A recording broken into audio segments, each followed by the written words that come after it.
Hello, my dear students. I welcome you to SP English Educate. In this session, guys, we are doing The Gardener, which is written by P. Lankesh. So let's somehow an introduction of P. Lankesh is an writer who has written in Kannada language. The story, The Gardener, is a narrative of the human competition that turns into the rivalry. The story, The Gardener, captures insights and understanding of complex man's nature with its never-ending greed and rivalry. The writer tells us that he has conceived the story in a flashback. So, ಈ Gardner ಎನ್ನುವಂಥ ಒಂದು ಏನು ಕಥೆ ಇದೆ, ಇದು ಕನ್ನಡದ ಖ್ಯಾತ ಸಾಹಿತಿ ಆಗಿರ್ತಕ್ಕಂಥ ಹಾಗೂ ಪತ್ರಕರ್ತರಾಗಿರ್ತಕ್ಕಂಥ ಪಿ ಲಂಕೇಶ್ ರವರು ಬರೆದಿರುವಂತಹ ಒಂದು ಕಥೆ ಆಗಿರ್ತದೆ. ಸೊ ಹೊಸಗನ್ನಡಕ್ಕೆ ಹೊಸ ರೂಪವನ್ನು ನೀಡಿದಂಥ ಕೀರ್ತಿ ಅವರಿಗೆ ಸಲ್ತದೆ ಎನ್ನುವಂಥದ್ದು. ಇದು ದ್ವೇಷ ತುಂಬಿದ ಮಾನವನ ಮನದಾಳವನ್ನ ತಿಳಿಸ್ತದೆ ಎನ್ನುವಂಥ ಮಾತುಗಳಲ್ಲಿ ರೈಟರ್ ಅವರು ಹೇಳ್ತಾ ಇರ್ತಾರೆ ಅಂತ ಅರ್ಥ. The writer has adapted different modes of the narration. The writer sets the two while the character Tammanna narrate the whole story. So let's know quickly the summary of the story very soon. Let's begin. Elaboration can only impoverish this account and make it less authentic. I conceived this story in a flash. It has its genesis in my chance encounter with an old man. He was standing in a coconut grove near the Channarayapatna. ಇಲ್ಲಿ writer ಅವರು ಹೇಳ್ತಾರೆ, ಇದನ್ನು ವಿವರವಾಗಿ ಬರೆದ್ರೆ so ಬಡವಾಗ್ತದೆ ಏನೋ ಅಂತದನ್ನ ಹೇಳ್ತಾ ಇರ್ತಾರೆ. ಸೊ ಈ ಕತೆ ನನಗೊಮ್ಮೆ ಹೊಳಿತು ಎನ್ನುವಂತ ಮಾತುಗಳನ್ನ ಹೇಳ್ತಾನೆ. ಒಬ್ಬ ಮುದುಕನನ್ನ ನೋಡಿ ಹೊಳೆಯಿತು ಅಂತ ಹೇಳ್ತಾ ಇರ್ತಾರೆ. ಸೊ ಆ ಚೆನ್ನರಾಯಪಟ್ಟಣ ಎನ್ನುವಂತ ಒಂದು ಪ್ರದೇಶದಲ್ಲಿ ಹತ್ತಿರದ ತೆಂಗಿನ ತೋಟದಲ್ಲಿ ನಿಂತಿದ್ದ ಮುದುಕನ ನೋಡಿ ಈ ತರದೆಲ್ಲ ವಿಚಾರಗಳು ಹೊಳಿತು ಎನ್ನುವಂತ ಮಾತುಗಳಲ್ಲಿ ರೈಟರ್ ಅವರು ಹೇಳ್ತಾ ಇರ್ತಾರೆ ಅಂತ. His eyes were suffused with strange memories and native intelligence. He stood there, a tall figure, hair gone grey, a long beak-like nose and strong muscular arms. In one hand, a spades used to tend the coconut trees. A newspapers tucked under his arms. He was a laborer or overseer and philosopher, all rolled into one. So ಅವನ ಕಣ್ಣಲ್ಲಿ ಜಾಣತನವನ್ನ ಕಾಣಿಸ್ತದೆ. So ವಿಚಿತ್ರ ನೆನಪುಗಳಿದ್ವು ಎನ್ನುವಂಥದ್ದನ್ನ ಹೇಳ್ತಾರೆ. So ಅವನು ಹೆಂಗಿದ್ದ ಅಂತ ಹೇಳಿದ್ರೆ ಎತ್ತರಕ್ಕೆ ನಿಂತಿದ್ದ ಬಿಳಿ ಕೂದಲುಗಳಾಗಿದ್ವು ಅಂತ. ಸೊ ಉದ್ದನೆಯ ಮೂಗು, ಗಟ್ಟಿ ಮಾಂಸವುಳ್ಳ ತೋಳುಗಳು, ತೆಂಗಿಗೆ ಏರು ಹಾಕುತ್ತಿದ್ದ ಒಂದು ಗುದ್ಲಿ ಇರ್ತದೆ, ಇನ್ನೊಂದು ಬಗ್ಲಲ್ಲಿ ವೃತ್ತಪತ್ರಿಕೆಯನ್ನ ಇಟ್ಕೊಂಡಿರ್ತಾನೆ. ಜೊತೆಗೆ ಕೆಲಸದವ, ಮೇಸ್ತ್ರಿ ಅಥವಾ ತತ್ವಜ್ಞಾನಿ, ಈ ಮೂರು ಆಗಿದ್ದಂತ ಒಂದು ಮುದುಕನ ಒಂದು ಲಕ್ಷಣಗಳು ಕಾಣಿಸ್ತವೆ ಎನ್ನುವಂತ ಮಾತುಗಳಲ್ಲಿ ರೈಟರ್ ಅವರು ಹೇಳ್ತಾ ಇರ್ತಾರೆ ಅಂತ. He came to this garden one day. After walking hundreds of miles, the owner of this plantation needed a person exactly like him. A few words were exchanged. The old man stayed on and he was really useful. ಈ ಮುದುಕ ಈತ ನೂರಾರು ಮೈಲಿಗಳನ್ನು ನಡೆದುಕೊಂಡ ಮೇಲೆ so ಒಂದಿನ ಆ ತೋಟಕ್ಕೆ ಬಂದಿರ್ತಾನೆ ಅಂತ. ಅಲ್ಲಿ ಆ ತೋಟದ ಯಜಮಾನನಿರ್ತಾನೆ. ಆ ಯಜಮಾನಿಗೆ ಈ ಮಾದರಿಯ ಮನುಷ್ಯನೇ ಬೇಕಾಗಿರ್ತದೆ ಅಂತ. ಸೊ ಒಂದೆರಡು ಮಾತುಗಳು ಪರಸ್ಪರ ಸಂಭಾಷಣೆಯನ್ನ ನಡೆಸ್ತಾ ಇರ್ತಾರೆ ಅಂತ. ಅಲ್ಲಿಂದ ಆ ತೋಟದಲ್ಲೇ ತಂಗಿದ್ದ. ಸೊ ನಿಜಕ್ಕೂ ಈ ತೋಟಕ್ಕೆ ಈ ತರ ವ್ಯಕ್ತಿ ಬಹಳ ಉಪಯುಕ್ತವಾಗಿರ್ತಕ್ಕಂಥವನು ಎನ್ನುವಂತ ಮಾತುಗಳಲ್ಲಿ ಯಜಮಾನ ಮನಗಾಣ್ತಾ ಇರ್ತಾನೆ ಅಂತ ಅರ್ಥ. So he was well versed in agriculture and could understand the problems of workers. The petty theft in the garden came to an end. Income from the garden improved dramatically. So there was a perceptible change in the lifestyle of the owner. So ಹಾಗಾಗಿ ಇಲ್ಲಿ ಏನಾಗ್ತದೆ ಅಂತ ಹೇಳಿದ್ರೆ ಆ ಮುದುಕನಿಗೆ, so ವೃದ್ಧನಿಗೆ ಈ ಬೆಳೆಗಳ ಬಗ್ಗೆ ಒಂದು ಅಪಾರವಾಗಿರ್ತಕ್ಕಂಥ ಅನುಭವನ ಹೊಂದಿರತಕ್ಕಂತ ಕಾಣಿಸ್ತಾನೆ. ಜೊತೆಗೆ ಈ ಕೂಲಿಗಳು ಏನಿರ್ತಾರೆ, ಸೊ ಕೂಲಿಕಾರರು ಅಂತಾನೆ ಹೇಳ್ತೀವಲ್ರಿ, ಆ ಕೂಲಿಕಾರಗಳ ಬಗ್ಗೆ ಚೆನ್ನಾಗಿ ಈತ ಪರಿಣಿತಿಯನ್ನು ಹೊಂದಿರತಕ್ಕಂಥವನು, ಬಲ್ಲವನಾಗಿರ್ತಾನೆ ಎನ್ನುವಂಥದ್ದು. ಈ ತೋಟದಲ್ಲಿ ಆಗ್ತಿರ್ತಕ್ಕಂಥ ಎಲ್ಲಾ ಕಳುಗಳು ಬಂದ್ಮೇಲೆ ನಿಂತು ಹೋದ್ವು ಎನ್ನುವಂತ ಮಾತುಗಳನ್ನ ಹೇಳ್ತಾನೆ. ಸೊ ತೋಟದ ಆದಾಯ ಏನಾಗ್ತದೆ ಇಲ್ಲಿ ಹೆಚ್ಚಿಗೆ ಆಗ್ತದೆ ಅಂತ. ಸೊ ಯಜಮಾನನ ಜೀವನವು ಕೂಡ ಒಂದು ರೀತಿಲಿ ಬಹಳ ಬದಲಾವಣೆಯನ್ನ ಕಾಣುತ್ತೇವೆ ಎನ್ನುವಂಥದ್ದು. So here the plantation expanded, but the owner became lethargic and shied away from the hard work, and his wife found all this very strange. She found it hard to decide whether the old man's arrival was for the better or for the worse. Her husband's wealth and social prestige had risen higher. He acquired a number of friends in the next town and an equal number in his own village. So here, ಈ ವೃದ್ಧ ಬಂದಾದ್ಮೇಲೆ ಈ ತರದೆಲ್ಲ ವಿಚಾರಗಳಂತೇಳಿ ಬಂದಾಗ, so ತೋಟ ಕೂಡ, ಈ ಯಜಮಾನನ ತೋಟ ಏನಾಗ್ತದೆ ಬಹಳ ವಿಸ್ತಾರಗೊಳ್ತಾ ಇರ್ತದೆ. ಸೊ ಆ ತೋಟದ ಯಜಮಾನ ಒಂದು ಆದಾಯ ಕೂಡ ಹೆಚ್ಚಾಗ್ತಾ ಇರ್ತದೆ. ತೋಟದ ಯಜಮಾನನ ಹೆಂಡತಿ ಇದೆಲ್ಲ ವಿಚಿತ್ರವಾಗಿ ಕಾಣತೊಡಗಿತು. ಸೊ ಈ ಮುದುಕ ತೋಟಕ್ಕೆ ಬಂದಿದ್ದು ಒಳ್ಳೇದಾಯ್ತೋ ಅಥವಾ ಕೆಟ್ಟದಾಯ್ತೋ ಎನ್ನುವಂತ ಒಂದು ವಿಚಾರವನ್ನ ಸೊ ಅವಳಿಗೆ ಕಷ್ಟಕರವಾಗಿರ್ತಾ ಇತ್ತು ಅಂತ. ಸೊ ಗಂಡನ ಶ್ರೀಮಂತಿಕೆ ಸಮಾಜದಲ್ಲಿ ಪ್ರಭಾವವನ್ನು ಹೆಚ್ಚಾಯಿತು. ಸೊ ಜೊತೆಗೆ ನೆರೆ ಊರಲ್ಲಿ ಅವನಿಗೆ ಗೆಳೆಯರು ಹೆಚ್ಚಾಗ್ಲಿಕ್ಕೆ ತೊಡಗಿದ್ರು. ಸೊ ಊರಲ್ಲಿ ಅಭಿಮಾನಿಗಳು ಹೆಚ್ಚಾಗ್ಲಿಕ್ಕೆ ಸ್ಟಾರ್ಟ್ ಆಯ್ತು. See here, even though he had precious little to do, his life became crowded with colorful events. She became apprehensive about his adultery and umpteen other vices cultivated lately thanks to his newly acquired clout. Their farm, which was merely 10 acres, had grown beyond their imagination. That was fine, but their life also was gradually getting out of hand. So ಏನಾಗ್ತದೆ ಅಂತ ಹೇಳಿದ್ರೆ, so ಇವನ ಒಂದು ಆದಾಯ ಹೆಚ್ಚಾದ್ಮೇಲೆ ಗೆಳೆಯರು ತನ್ನ ಊರಲ್ಲಾಗಿರ್ಬೋದು ಅಥವಾ ಬೇರೆ ಬೇರೆ ಸಿಟಿಯಲ್ಲಾಗಿರ್ಬೋದು, ಅವರ ಹೆಚ್ಚಿಗೆ ಒಂದು ಗೆಳೆಯರ ಸಂಖ್ಯೆ ಜಾಸ್ತಿ ಆಯಿತು. ಜೊತೆಗೆ ಆದಾಯ ಹೆಚ್ಚತೊಡಗಿತ್ತು. ಒಂದು ರೀತಿಲಿ ಹೆಂಗಾಗಿತ್ತು ಅಂತ ಹೇಳಿದ್ರೆ, ಸೊ ಈ ಮುದುಕ ಬಂದ್ಮೇಲೆ ಒಳ್ಳೇದಾಯ್ತು ಅಥವಾ ಏನು ಕೆಟ್ಟದಾಯ್ತು ಅನ್ನುವಂಥ ವಿಚಾರದಲ್ಲಿ ಅವಳು ಹೆಂಡತಿ ಇರ್ತಾಳೆ. ಸೊ ಗಂಡನ ಶ್ರೀಮಂತಿಕೆ ಹೆಚ್ಚಾಯಿತು. ಸೊ ಅವ್ರ ಪ್ರಭಾವ ಸಮಾಜದಲ್ಲಿ ಹೆಚ್ಚಾಯಿತು. ನೆರೆ ಊರಲ್ಲಿ ಗೆಳೆಯರು ಹೆಚ್ಚಾಯಿದ್ರು. ಸೊ ಅದ್ರ ಜೊತೆಗೆ ಏನಾಗ್ತದೆ ಅಂತ ಹೇಳಿದ್ರೆ, ಈ ಮಾಡ್ಲು ಏನು ಕೆಲಸ ಇಲ್ಲದೆ ಇದ್ರೂ ಕೂಡ ಏನಾಗ್ತದೆ, ಸೊ ಒಂದ್ ರೀತಿಲಿ ಜೀವನ ತುಂಬೆಲ್ಲ ಬಣ್ಣ ಬಣ್ಣಗಳಿಂದ ಕಲರ್ಫುಲ್ ಆಗಿ ಕಾಣಿಸ್ತಾ ಇತ್ತು ಅಂತ. ಸೊ ಒಂದಿನ ಆಕೆ ಗಂಡನ ವ್ಯಭಿಚಾರದ ಬಗ್ಗೆ, ಆತನ ವರ್ಚಸ್ಸಿನ ಬಗ್ಗೆ ಅವಳಿಗೆ ಒಂದ್ ರೀತಿಲಿ ಸೊ ಹೆದರಿಕೆ ಆಗ್ಲಿಕ್ಕೆ ಸ್ಟಾರ್ಟ್ ಆಯ್ತು ಅಂತ. ಸೊ 10 ಎಕರೆ ಇದ್ದ ತೋಟನ ಸೊ ಗಂಡ ಒಂದು ತನ್ನ ಕಲ್ಪನೆಗೂ ಮೀರಿ ಹೆಚ್ಚಾಗಿ ತೊಡಗಿತು ಅನ್ನುವಂತ ಮಾತುಗಳನ್ನ ಹೇಳ್ತಾ ಇರ್ತಾರೆ. ಇದು ಒಳ್ಳೇದೇ, ಆದ್ರೆ ಏನಾಗ್ತದೆ ಅಂತ ಹೇಳಿದ್ರೆ ಬದುಕು ಕೂಡ ತಮ್ಮೆಲ್ಲರ ಒಂದು ಹತೋಟಿಯಲ್ಲಿ ನೀರು ತೊಡಗ್ತು ಅಂತ ಹೇಳ್ತಾ ಇರ್ತಾರೆ. ಅಂದ್ರೆ ಔಟ್ ಆಫ್ ಹ್ಯಾಂಡ್ ಅಂತ ಹೇಳ್ತಾ ಇರ್ತೀವಲ್ರಿ. ಸೊ ಅಂದ್ರೆ ಇಲ್ಲಿ ತರ್ಕಕ್ಕೆ ನಿಲ್ಕೋದು ಅನ್ನುವಂತ ಮಾತುಗಳನ್ನ ಹೇಳ್ತೀವಲ್ಲ, ಆತರ ಒಂದು ಏನು ಹತೋಟಿಯಲ್ಲಿ ಇರ್ಲಿಲ್ಲ, ನೀರು ಹೋಗ್ತಾ ಇತ್ತು ಎನ್ನುವಂತ ಮಾತುಗಳನ್ನ ಅಲ್ಲಿ ಹೇಳ್ತಾ ಇರ್ತಾರೆ ಅಂತ.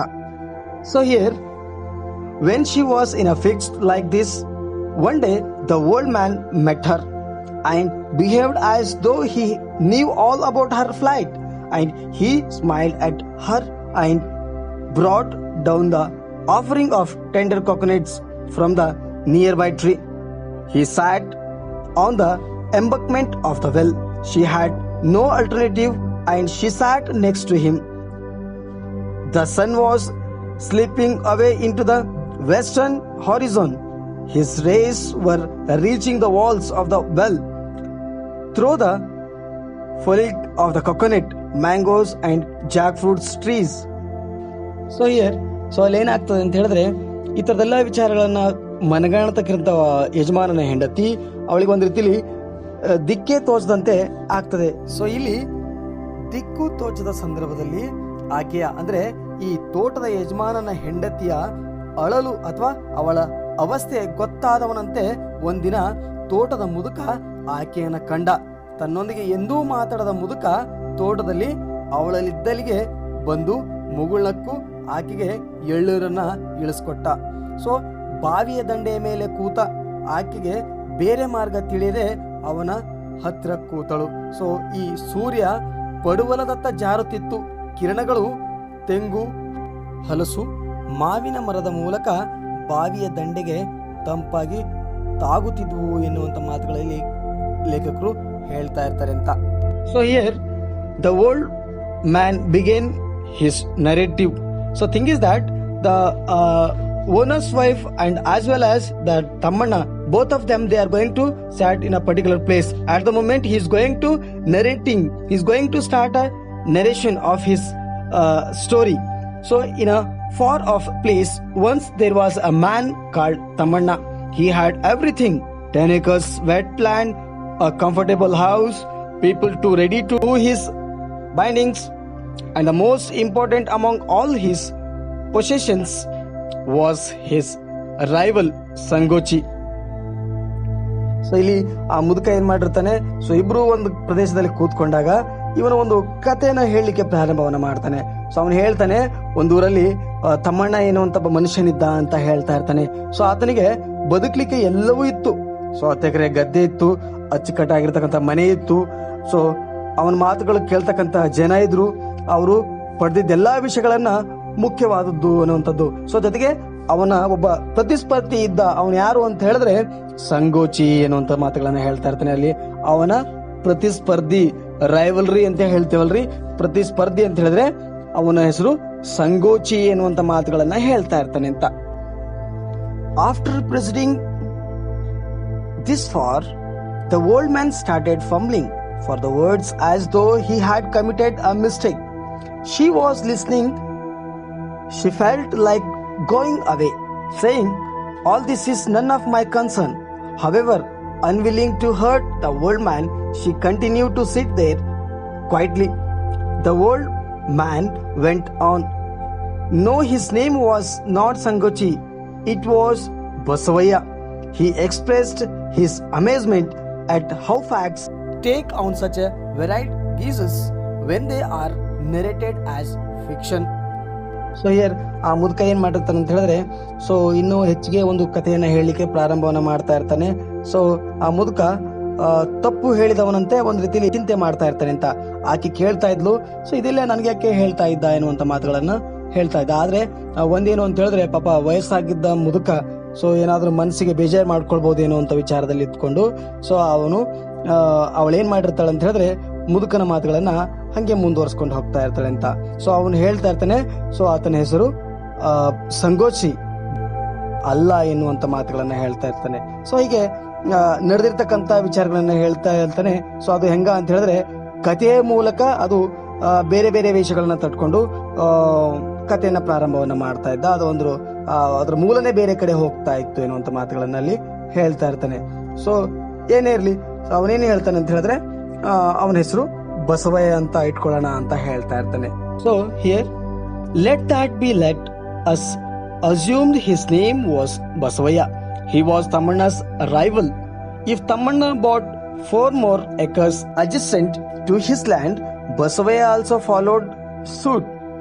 If one had 10 friends, then other acquired 15 admirers.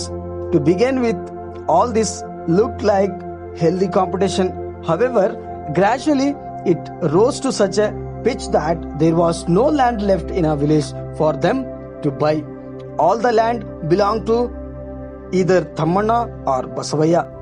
Tammanna had 1000 acres and Basavaya owned 800 only. So ಅವನು ಹೇಳ್ತಾನೆ, ಸೊ ಏನೇ ಇರ್ಲಿ, ಸೊ ಅವನ ಹೆಸರು ಸಂಗೋಚಿ ಅಲ್ಲ ಬಸವಯ್ಯ ಅಂತ ಅನ್ಕೊಳ್ಳೋಣ ಅನ್ನೋಂಥ ಮಾತುಗಳನ್ನ ಹೇಳ್ತಾ ಇರ್ತಾನೆ. ಹೀಗೆ ಆ ಕಥೆಯನ್ನ ಹೇಳಲಿಕ್ಕೆ ಪ್ರಾರಂಭವನ್ನ ಮಾಡ್ತಾ ಇರ್ತಾನೆ. ಸೊ ಒಂದ್ ರೀತಿಲಿ ಆಶ್ಚರ್ಯಕರ ಸಂಗತಿ ಅಂತ ಹೇಳಿದ್ರೆ, ಒಂದ್ ರೀತಿಲಿ ಬೇರೆ ಬೇರೆ ವಿಚಾರಗಳನ್ನ ಹೇಳ್ತಾ ಬರ್ತಾ ಇರ್ತಾನಂತ. ಆತ ತಮ್ಮಣ್ಣನ ಪ್ರತಿಸ್ಪರ್ಧಿ ಆಗಿರ್ತಾನೆ. ಯಾರು? ಸಂಗೋಚಿ ಅಂತ ಹೇಳ್ತಕ್ಕಂಥದ್ದನ್ನ ಬಸವಯ್ಯ ಅಂತಾನೆ ಹೇಳ್ತಾ ಇದ್ನಲ್ರಿ. ಆ ಬಸವಯ್ಯ ಈ ತಮ್ಮಣ್ಣನ ಪ್ರತಿಸ್ಪರ್ಧಿಯಾಗಿದ್ದ ಅಂತ. ಸೊ ತಮ್ಮಣ್ಣ 10 ಎಕರೆ ಹೊಂದಿಕೊಂಡಂತೆ ಇನ್ನು 4 ಎಕರೆ ಕೊಂಡ್ರೆ ಬಸವಯ್ಯನೂ ಕೂಡ ಅವನಿಗಿಂತ ಹೆಚ್ಚಿಗೆ ಹೊಲನ ಖರೀದಿ ಕೊಂಡ್ಕೊಂಡ ಅಂತ. ಸೊ ತಮ್ಮಯ್ಯ 10 ಜನ ಗೆಳೆಯರನ್ನ ಪಡೆದಿದ್ರೆ ಬಸವಯ್ಯ 15 ಜನ ಅಭಿಮಾನಿಗಳನ್ನ ಗಳಿಸ್ಕೊಂಡ ಅಂತ. ಸೊ ಇದನ್ನೆಲ್ಲ ಆರೋಗ್ಯಕರ ಸ್ಪರ್ಧೆಯಂತೆ ಇತ್ತು. ಆದ್ರೆ ಬರ್ಬರ್ತಾ ಇದರ ಸವಾಲು, ಪಾಟಿ ಸವಾಲು ಎಷ್ಟು ಹೆಚ್ಚಾಯ್ತಂದ್ರೆ, ಸೊ ಅವರು ಕೊಳ್ಳಲು 2 ಊರುಗಳಲ್ಲಿ ನೆಲವೇ ಉಳಿಯಲಿಲ್ಲ.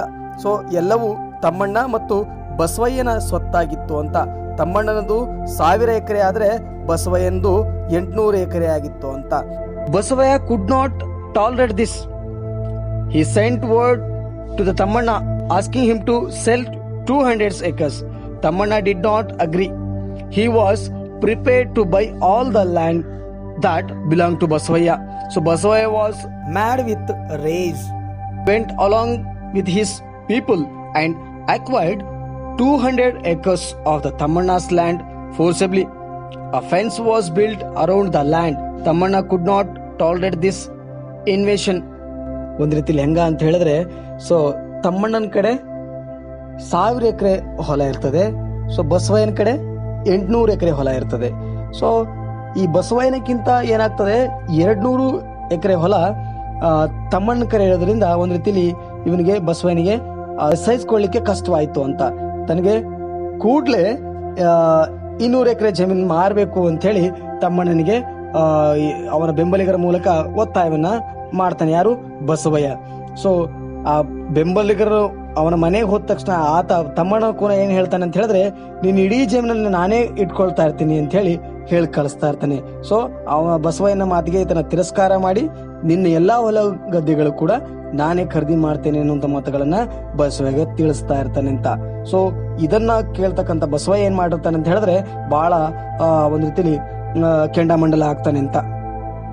ಸೊ ಒಂದ್ ರೀತಿಲಿ ಹೆಂಗ ಅಂತ ಹೇಳಿದ್ರೆ, ಈ ಬಸವಯ್ಯ ಬಹಳ ರೊಚ್ಚಿಗೆದ್ದು ತನ್ನ ಅಭಿಮಾನಿಗಳನ್ನ ಬೆಂಬಲಿಗರನ್ನ ಕರ್ಕೊಂಡು ಹೋಗಿ ಸೊ ತಮ್ಮಣ್ಣನ ಒಂದು 200 ಎಕರೆಯನ್ನ ಸ್ವಾಧೀನಕ್ಕೆ ಪಡಿಸ್ಕೊಳ್ತಾ ಇರ್ತಾನೆ ಅಂತ. ಸೊ ಸ್ವಾಧೀನ ಪಡಿಸ್ಕೊಂಡು ಅವನೇನ್ ಮಾಡಿರ್ತಾನೆ, ಸೊ ಆ ಎಲ್ಲಾ ಹೊಲ ಗದ್ದೆಗಳಿಗೆ ಒಂದ್ ರೀತಿಲಿ ಬೇಲಿಯನ್ನ ಹಾಕ್ತಾನೆ, ತಂತಿ ಬೇಲಿಯನ್ನ ಹಾಕ್ತಾ ಇರ್ತಾನೆ. ಸೊ ಒಂದ್ ರೀತಿಲಿ ತಮ್ಮಣ್ಣಿಗೆ ಏನು ತೋಚದಂತೆ ಒಂದ್ ರೀತಿಲಿ ಬಹಳ ಕಷ್ಟಕರ ಸಂಗತಿ ಎದುರಾಗ್ತಾ ಇರ್ತದೆ ಅಂತ. So here by now the quarrel between these two had sunk in all their supporters. Tammanna was advised by his supporters about the various means available for getting back his land. There was a court of law. One could also take the recourse to the police. If you did not want that, there were many number of persons ready to attack Basavaya. Such a war had become virtually inevitable, but the Tammanna was in a search of the method that could annihilate Basavaya completely. He hit upon the idea of composing all his experiences in the form of ballads and singing them. Now the rivalry between the Tammanna and Basavaya started moving away from things that were visible towards an invisible abstract domain. So ಒಂದ್ ರೀತಿಲಿ ಏನಾಗ್ತು ಅಂತ ಹೇಳಿದ್ರೆ, ಇವರಿಬ್ಬರ ಜಗಳ ಅಷ್ಟಕ್ಕೆ ನಿಲ್ಲಿಲ್ಲ. ಒಂದ್ ರೀತಿಲಿ ಇವನಿಗೂ ಬೆಂಬಲಿಗರಿದ್ರು, so ಅವನ ಕಡೆನೂ ಬೆಂಬಲಿಗರಿದ್ರು. ಸೊ ಒಂದ್ ರೀತಿಲಿ ತಮ್ಮಣ್ಣನಿಗೆ ಏನಾಗ್ತಾ ಇತ್ತು ಅಂತ ಹೇಳಿದ್ರೆ, ಒಂದು ಆ ಬೆಂಬಲಿಗರಿಂದ ಹಲವು ರೀತಿಯ ಮಾಹಿತಿಗಳನ್ನ ಇವನಿಗೆ ದೊರಕಿಸ್ಕೊಡ್ತಾ ಇರ್ತಾನೆ. ಬಸವಯ್ಯ ಆಕ್ರಮಿಸಿಕೊಂಡಿರ್ತಕ್ಕಂಥ ನೆಲವನ್ನ ಹಿಂದಕ್ಕೆ ಪಡೆಯಲು ತಮ್ಮಣ್ಣನಿಗೆ ಅವನ ಅಭಿಮಾನಿಗಳು ಬಹಳ ಒಂದು ರೀತಿಯಲ್ಲಿ ಬೇರೆ ಬೇರೆ ಆಯಾಮಗಳಿಂದ ಒಂದು ವಿಷಯಗಳನ್ನ ಅವನಿಗೆ ಸಲಹೆಯನ್ನು ನೀಡ್ತಾ ಇರ್ತಾರೆ. ಸೊ ನ್ಯಾಯ ದೊರಕಿಸ್ಕೊಳ್ಳಿಕ್ಕೆ ಪೊಲೀಸರಿದ್ದಾರೆ, ಕೋರ್ಟ್ ಇದೆ, ಇಲ್ಲೆಲ್ಲವೂ ಬೇಡ ಅಂತ ಹೇಳಿದ್ರೆ ಬಸವಯ್ಯನ ಮೇಲೆ ಒಂದ್ ರೀತಿಲಿ ದಂಡೆತ್ತಿ ಹೋಗ್ಲಿಕ್ಕೆ ಜನರು ಕೂಡ ಇದ್ದಾರೆ, ಇಂಥದೊಂದು ಯುದ್ಧವೂ ಕೂಡ ಅನಿವಾರ್ಯ ಅದ ಅಂತ ಹೇಳಿ ಸೊ ಅವನ ಬೆಂಬಲಿಗರು ಹೇಳ್ತಾ ಇರ್ತಾನೆ. ಆದ್ರೆ ತಮ್ಮಣ್ಣ ಏನ್ ಮಾಡಿರ್ತಾನೆ, ಈ ದೂರ್ತ ಬಸವಯ್ಯನ ಪೂರ್ತಿ ಹತ್ತಿಕ್ಲು ಒಂದು ಮಾರ್ಗವನ್ನು ಹುಡುಕ್ಲಿಕ್ಕೆ ಪ್ರಯತ್ನವನ್ನ ಮಾಡ್ತಾ ಇರ್ತಾನೆ. ತನ್ನೆಲ್ಲಾ ಅನುಭವಗಳನ್ನ ಒಂದು ಲಾವಣಿ ಎನ್ನುವಂತ ಜಾನಪದ ಗೀತೆಗಳ ಮುಖಾಂತರ ತನ್ನ ಜೀವನದಲ್ಲಿ ಆಗಿರ್ತಕ್ಕಂಥ ಕಷ್ಟದ ದಿನಗಳನ್ನ ಅವನು ಆ ಲಾವಣಿಯ ಹಾಡುಗಳ ಮುಖಾಂತರ ಏನ್ ಮಾಡ್ತಿರ್ತಾನೆ, ಸೊ ಹೊರ ಹಾಕ್ಲಿಕ್ಕೆ ಪ್ರಯತ್ನವನ್ನ ಮಾಡ್ತಾನೆ. ಸೊ ತಮ್ಮಣ್ಣ ಮತ್ತು ಬಸವಯ್ಯನ ಸ್ಪರ್ಧೆ ಕಾಣುವ ವಿಷಯಗಳಿಂದ ಕಾಣದ ವಿಷಯಗಳತ್ತ ಸಾಗತೊಡಗ್ತಾ ಇತ್ತು ಅನ್ನುವಂತ ಮಾತುಗಳನ್ನ ಹೇಳ್ತಾ ಇರ್ತಾರೆ. So here I am going to stop this lesson. So remaining part will continue the next video. So thank you my dear students. Like, comment and subscribe my channel. I'm falling. Tell me why